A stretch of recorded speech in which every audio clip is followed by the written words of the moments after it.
we make something out of it. A huge thing out of it. Yeah. And instead of, you it's like that whole thing where it's like, well, what if you fall? What if you fly? What if you just grow wings on the way down? You might start falling. You know what I mean? Like it might you own businesses and you have multiple things that you are into. You do way more things than most, men probably do. But anyways, but not even that, but like even owning a business, right, feels like a trust fall with the universe every single day.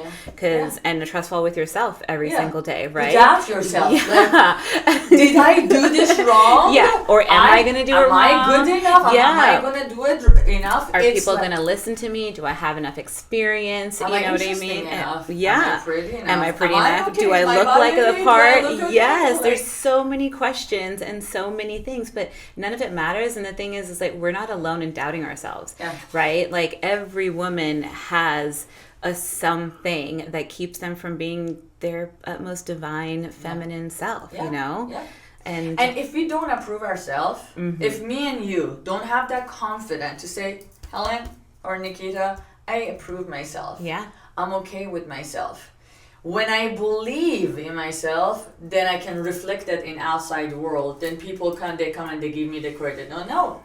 Like she's good. Like they give me the credibility. Yeah. Right? I think we just wait for other people to we're like so much, but it's like we're waiting on the receiving end all the time. Yeah, but if we are not putting it out there, how you're supposed to receive it? Yeah, I agree. How you're supposed to receive it? It almost is like not going to happen. Well, it's going to be up to somebody else's terms, and then we fall into somebody else's box, and we're not valuing ourselves. 100%. Yeah. 100%. So this was the reason I said, you know what? These are simple matters. Yeah. They're simple talks, but so important that we all are stuck for half of our life, and maybe we wake up in 30s, maybe we wake up in 40s, say, oh, I just realized I'm comfortable with myself, and then start changing our life. And why? Like what? Like think about it. So simple talk, I said, I'm going to do this podcast because it's as simple as it is. It was so much for me to get to know myself, to approve myself, to be okay with myself, to understand who I am. So like I'm going to open the subject and I'm going to help other people to be comfortable with themselves. Yeah. I think it's a gift that we can give not to just all the girls and women, all other guys too, all other human beings too. I think it's important to say, hey, hello everyone, it's okay to feel comfortable with yourself. It's okay to be selfish. It's okay to, choose a path in your life. And it's okay to unchoose it at any point in time, right? How many women go it down a certain direction and then they realize, right, there's all the red flags, all the signs. You physically don't feel good, you mentally don't feel good, whether it's a relationship or a career or whatever the case is, and you continue to go down that and you like habituate that bad feeling. It's not always supposed to be this good. It's like, no, you can stop and reevaluate any single point. There's no, you know what I mean? Like, oh, I've already had kids, or I'm comfortable, or, well, how can I start over again? You can't, you know what I mean? Yeah, I love that. See? So this is why. This is why. So I want to have this talk. The majority of the people that I chose for the interviews are female entrepreneurs in whatever stage, but having that extra push in you that you say, I like this and I want to do this for me. Yeah. I want to advertise that. Yeah. Okay. I want you to just say, like, how did you feel? Like, I felt like this and I wasn't comfortable with what I was doing. So I said, I want to choose a path for myself. Like, disregard what my family says, disregard what this and that says, because this makes me happy. Yeah. I want to be in a good term with myself. So. Okay. So you were a nurse? I was a nurse. I was a burn unit nurse. Wow. I know. Yeah. Crazy, right? No one would think that. When they meet me now, they're like, no. Do you know I'm a nurse too? No, I did not know that. But the worst nurse. Were you really? Like, do not rely on me. No, do not. I might die and I'm not gonna be able to help you. Good thing we've found a different path. For sure. For sure. No, I mean, now thinking about it, I would never have hacked it for so long as a nurse, you know? The way I live my life now is so the absolute opposite of the way any kind of nurse would live their life, but I have absolute respect for those kinds of women. Yeah. You know what I mean? Yeah. Like, there's nothing like the healthcare. But I was a nurse. Like I said, things just didn't feel right. You know what I mean? Mm-hmm. Like, and it's that like intuition, that gut instinct that we ignore over and over again, which is what creates self-doubt, you know? So at a certain point, I was actually physically just getting anxious a lot and like not having good days. And so my mom was like, well, what would make you happy? And I was working a side gig at a Pilates studio because this is just out of college. And I was working behind the desk. Again, like you, fear of public speaking. Mm-hmm. But my mom had told me that I was in college still, kind of right before nursing school. So she was like, we don't have enough money for you to go to Pilates classes. So I had to tell the Pilates instructor, okay, my Groupon is up. I can't take classes anymore. Uh-huh. And my mom, and she was like, well, why don't you work behind the desk for me so you can take some classes? Mm-hmm. So I did like a trade. So I worked behind the desk. I helped her with like the management stuff, the marketing stuff, just learned my way around the business. I helped her open up her next studio. And then she was like, why don't you do the teacher training, learn how to teach? I was like, I don't want to do it. I don't want to public speak. I've always struggled with my weight. And I think when I was in college, I was my heaviest and my most uncomfortable, stress, not working out, things like that.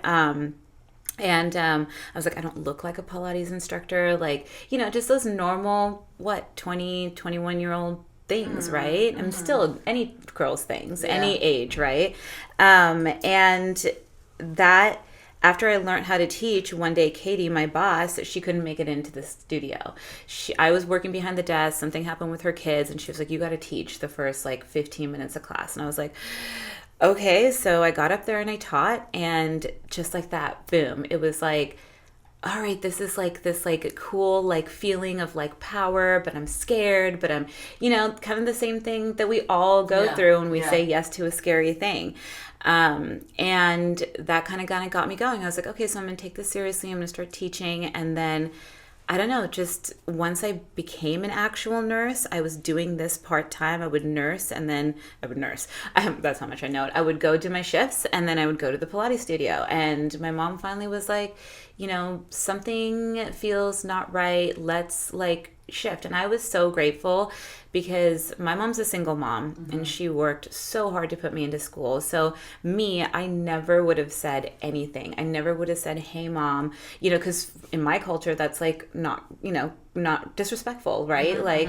So I'm so happy that my mom, and it was actually, my grandma had passed away, that she said it to me. So I think maybe something was going on with her as far as like a healing process, and she wanted to give me an opportunity to be my own woman.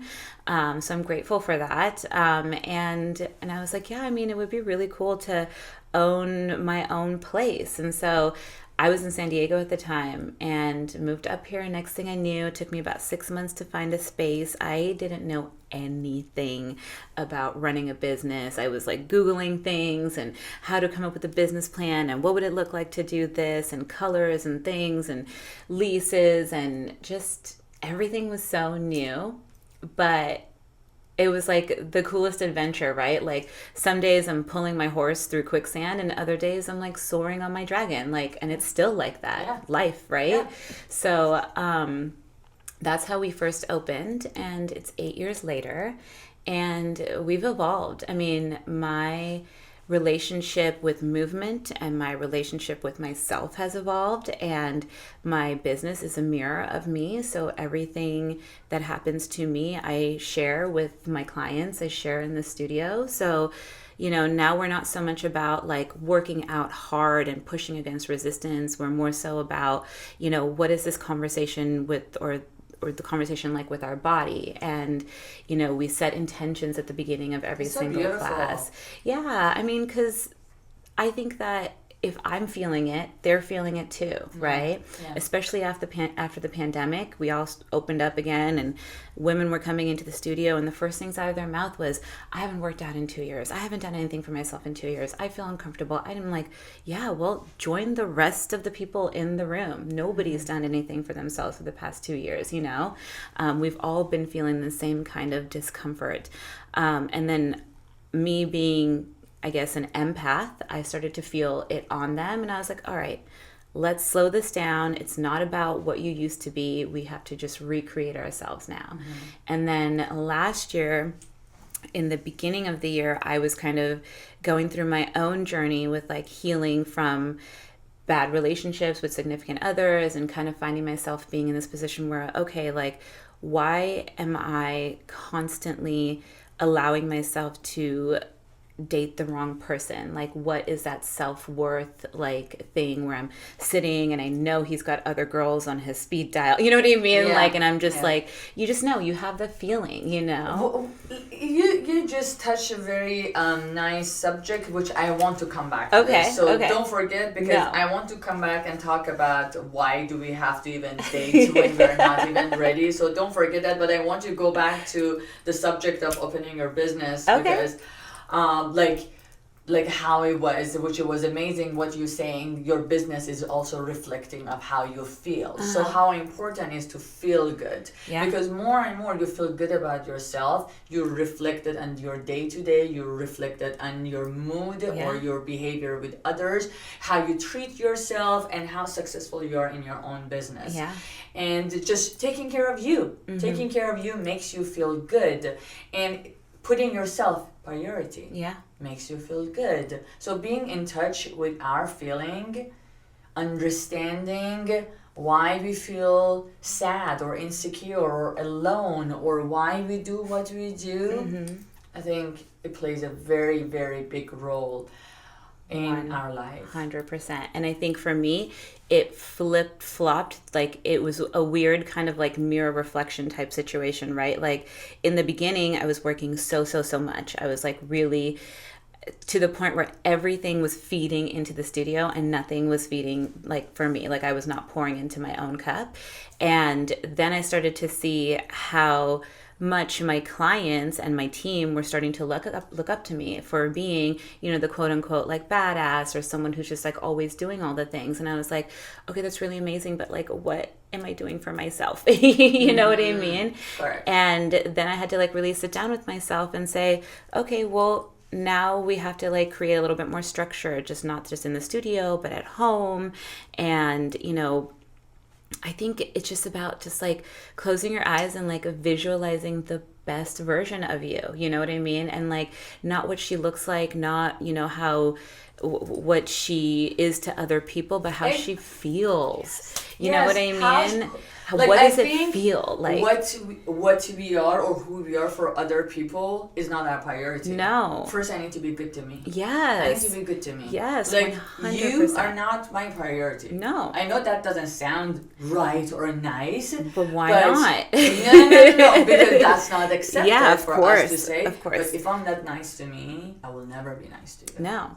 And how many times do we keep our mouth shut and let people say things because we're like, oh, we don't want to speak up to ourselves, or because we don't want it to land in the wrong way? Well, it's like, I don't know, I say this all the time, like hurt people, and heal people, heal people. You know what I mean? Like it's like one of those things where it's like, for sure, sometimes it's forgiveness, right? Forgiving the person or the version of you that like puts you in that like mindset, you know, and then knowing that it happened and accepting like, okay, just because it happened doesn't mean I need to take that with me with myself, right? Because we hold on to everything, like, you know, like, and if we don't deal with it, we hold on to it in these like little molecular spaces in our being energetically. So yeah, that was like a total side run.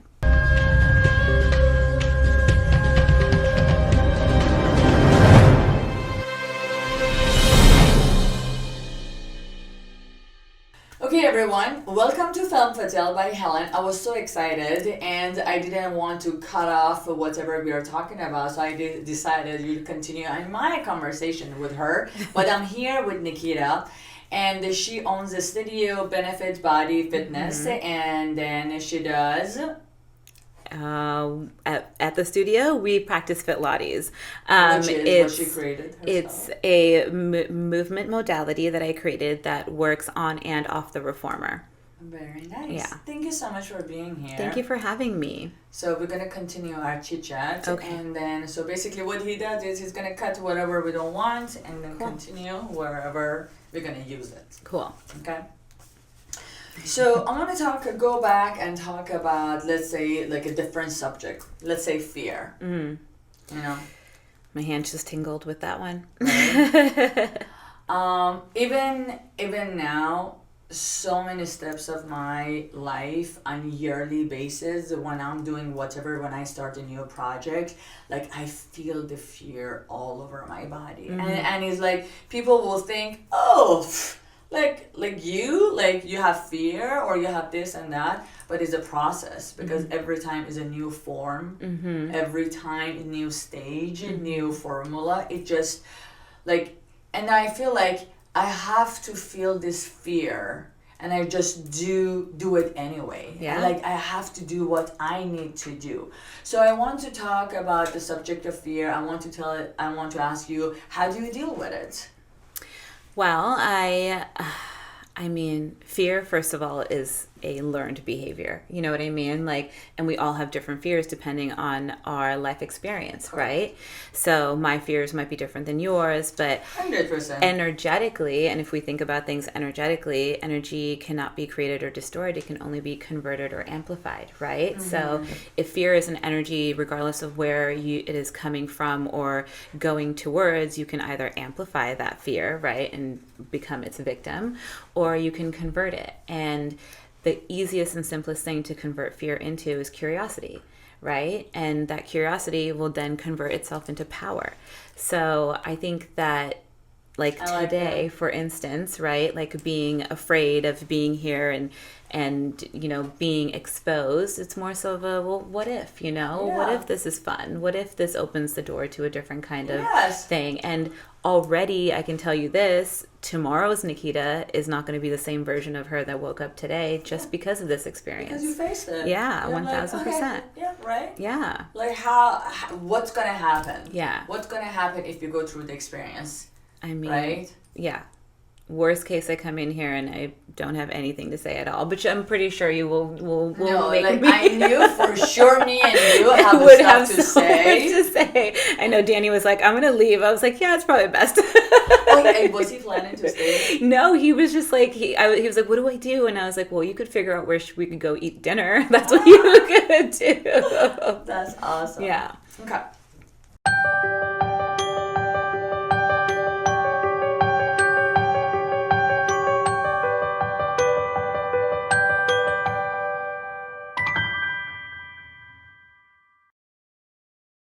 Because I know you are master, like I know you and I watch you for a couple of years, and I know how you are in touch with your own feelings. I want you to tell me, how do you define happiness?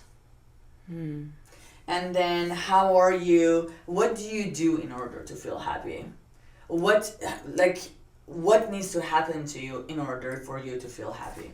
Okay, so this is probably not like the norm, because we're so predisposed to follow routines and to keep up with our obligations, because if we don't, then we are immediate failures.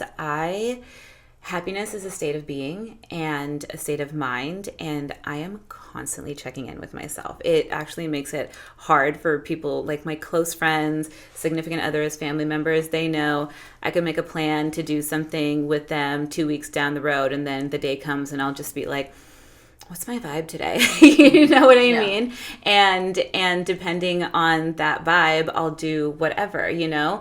And I think in today's society, especially for women, it's hard to take a second to like stop and like be like, okay, how do I feel mentally, physically, emotionally, spiritually? Because all of that, you know what I mean? Like, and I tell my clients too, check in with yourself right before you come in here, right? How do you feel mentally, physically, emotionally, spiritually? Because how you show up for anything is how you're going to get through that thing. So if I know I'm going to show up to anything work-related, non-work related, go into the grocery stores in a not good vibe, I'll see if that's going to like steer me out of peace or keep me in peace, right? Because happiness is peace, you know?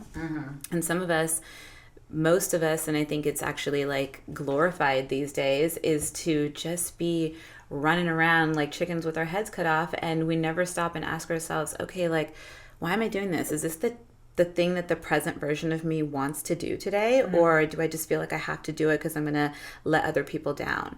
But sometimes saying no to other people is saying yes to yourself. You just have to give yourself the space to figure out who yourself is in that moment. Yeah. So I think the thing that's made me the most happy is taking time with myself. And I really, really value it. Like, even if it means like turning off the TV for half an hour, you know what I mean? Like weaving that time in where I'm like, how do I feel today? How do I want to feel at the end of the day? And then at the end of the day, thinking, okay, what was my high? What was my low? What was my lesson from the day? And then how do I want to wake up tomorrow morning? Those check-ins, simple check-ins. We check our phones more than we check in with ourselves. We do. Wow. Yeah. Yeah, I agree. Yeah. Doesn't anything extraordinary need to happen in order for you to be happy? No, I don't think so. As long as I am happy with myself, I feel like I am happy, you know? I mean, and happy with myself sometimes is like, we just went on vacation, me and my honey, we went for my birthday, you know? And I had the best time being with him, being there on my birthday, because I didn't feel like uncomfortable in a bathing suit. I didn't feel like I had to worry about this and that and eating, and even coming back. It's not like, I work in the fitness industry. It's a hard industry to be in, you know, and everyone's constantly like looking at you and what you're wearing and how you are. And just being able to be like, you know, my body is okay the way she is, the way she shows up any day. Like, and we're not supposed to be one way forever. Like, we are capable of moving and ebbing and flowing, and being happy in that flow state is, that's... How do you approve yourself? Because you talked about body, and approving our own body is something that I feel like we all have problem. Yeah. I struggled with it like throughout my whole life, and I feel as a girl we struggle with it in general, and the reason is we get valued based on how we look. Yeah. Right? Really I feel tough. like, if I look certain way, like, then I'm valued more. People will want me more. Until I had to be so comfortable with myself, no one valued when I want to cut my hair and shave it off. And I'm like, you know what? I like it. Yeah. I like it. I don't care if other people like it or not. I feel comfortable with it. People call me a lesbian. Sure, why not? People call me, like, you're this or you're that.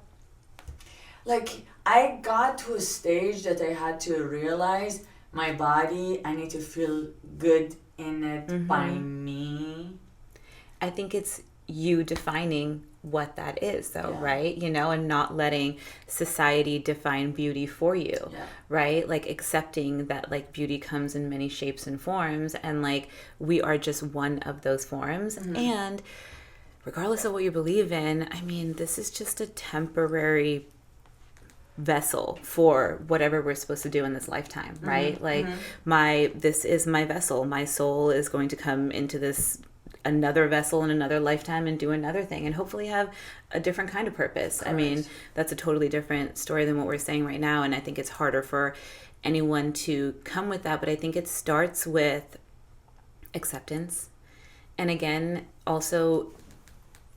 that's that rooting space in time. Like, if you're having a hard time looking at your body and loving it, then you have to kind of go back in time and figure out when you fell out of love with yourself and what made you fall out of love or who made you fall out of love. We've all had that one person or that relationship, whether it's your mom, your aunt, your significant other, your dad, that has maybe said something to you that's made you feel a little less than, you know, and you don't remember that stuff because it probably happened, when you were a sponge, not a human, you know what I mean? Yeah, From and then, 0 but to then 8. Again, why, as an adult, your appearance is that important? Because then you're just taken out into the world and all you see is other people, you know what I mean? And who looks beautiful. And that changes too, right? When I was growing up, what was beautiful? Paris Hilton was beautiful. You know what I mean? But then in a flash, Kim Kardashian was beautiful. Those two different bodies are completely different. Why is one person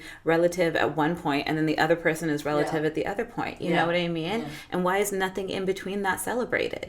That's crazy. And no little girl is told that, you know? And I also think that the more social media and the more we allow our children, the next generation of us, to like feed into that, the more responsibility it has on us as like parents or adults to really like define ourselves, you know? Like the hardest thing to do these days is probably bring up a little girl. Correct. Right? Correct.